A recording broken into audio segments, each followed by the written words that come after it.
The iPhone 15 Ultra may be used to take spatial images and videos for the Apple Watch. According to Vision Pro, depending on what the source claims, you may not be able to see the spatial material on the iPhone itself, as claimed by an unknown Weibo account reported by MacRumors. Nevertheless, it still seems far more convenient to record video or snap pictures using a gadget you'll probably already have in your pocket rather than bringing a bulky headset with a potentially finite battery out to your social events.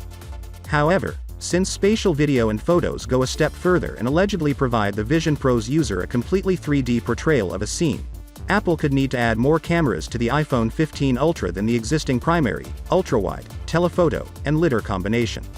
Additionally, even though it wouldn't fully use the capabilities of the Vision Pro, we wonder if Apple would end up developing a lower standard spatial format that iPhones can shoot with their present camera setup.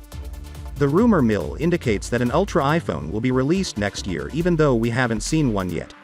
It's also feasible that this year's iPhone 15 Ultra may just be the iPhone 15 Pro Max with a different moniker. The source for MacRumors cautions that their information is currently incomplete, but that is expected. The iPhone 16 series isn't expected to debut for another year or more, so a lot might happen between now and then as Apple works to construct its next iPhones. However, the iPhone 15 series is probably only going to be available at Wonderlust for 1 week. The September 12th Apple event is planned to take place.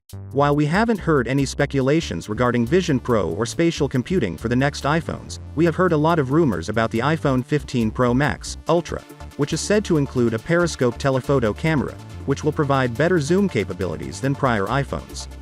If the rumors are accurate, coupled with other potential features like the action button and a 17 Bionic-driven performance, we can't wait to test out this camera.